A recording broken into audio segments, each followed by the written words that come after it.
was one of the touchstones for his band leadership, for his explosive style, for the fact that so many superb musicians came through his organization, and for the consistency of that power, that sound that he got from the Messengers, no matter who was in the band. First time I saw him live was at a place called The Bank. And this was during the Bobby Watson days.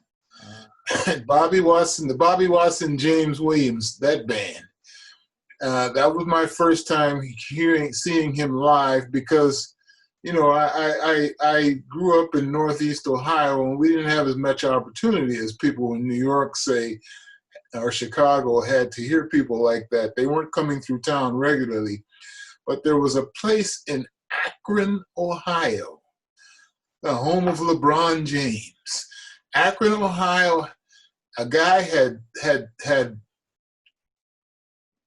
developed or had taken an old bank and turned it into a club, and wow. he called it The Bank.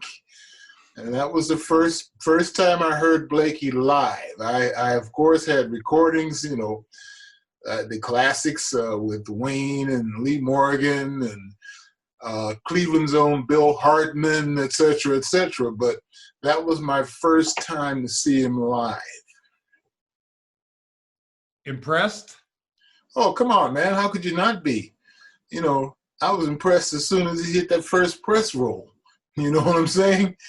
And from that moment on, became a real follower of his, because one of the things about following Art Blakey's career, especially when you're a young person coming up through the music, you know, just like your experience, I'm sure, when the first records that you bought or the first records that came into your vision, you gravitated towards looking at the notes and all the graphics and seeing who was on the record.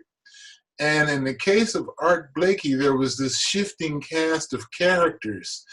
And you began to notice that most all of the people who came through that band went on to be significant band leaders themselves.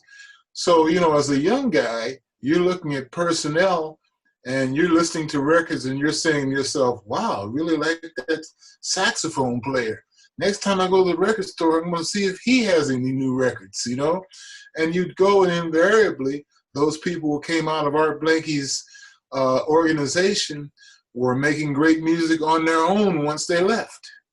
So it became, it became almost like you observe the personnel of a sports team and whatnot. You know, you were always looking for the personnel in Art Blakey's Jazz Messengers, because you knew that those people were going to go on to be significant contributors to this music. At that time, we had bands that were like universities, like Miles, like Horace Silver, like Cannonball. Right. Different scene today. For those who weren't around in those days, why were these types of bands so important, and why were they so influential in the development of this music? Well, they were important and they were influential for very basic reasons, one of which, of course, is at the foundation of this art form, and that is that this is a democratic music that was developed through the interaction of personalities and musicians on the bandstand. And that's one of the core elements of this music we call jazz, is that it is an ensemble music, and the democracy achieved within that ensemble is an essential element of this music. So, you know, those bands were very important. You're right, because those bands were important, but they were also sustained because there was a bit more of a circuit, a club circuit, if you will. It was not as much of a concert music as it is now. You know, there were these informal circuits of clubs, and those bands were sustained by those clubs. I mean, you think about, you're right, Horace Silver, you think about Cannonball Adderley as well, and others who had these bands, not just a guy or a woman and side people, but actual bands, you know what I mean? Yeah. Any personal encounters with art? You know, I spoke to him, and he was always very jovial, but I unfortunately did not take the opportunity to interview him. And one of the things that strikes me about Art Blakey, if you think about all the greats, you know, and it goes back to when I worked with Randy Weston on his book, part of the motivation was the fact that I was astounded by how few of the great artists had biographies or autobiographies written about them. And Art Blakey, to this day, has not had a definitive biography written about him. I mean, our old friend Russ Musto, he's been threatening it for years, but we're still waiting for the definitive Art Blakey biography. Yes, I would like to read that. I talked to him at various times. I saw him in person many times at McKell's and Sweet Basil and right all over. And once towards the end, I think he was married to a Japanese woman. Yes, he was. Yeah, he was 70 or something. He just had a baby. So I went up and I congratulated him, and he looked at me and he said, "Ain't science wonderful?" As are good genes. You know, I was very pleased several years ago.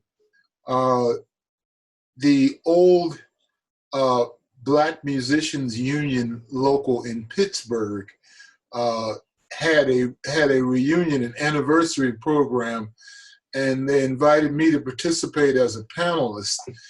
And one of the beauties that has happened, one of the wonderful things that has happened in Pittsburgh is that there has been some real acknowledgement of some of the many jazz greats who came through Pittsburgh in the form of plaques that have been put up in strategic parts of town. And there is a plaque standing proudly in front of the home where Art Blakey grew up. I got to try to get a picture of that. Yeah. Yeah, so Errol Garner came from Pittsburgh, Billy Strayhorn.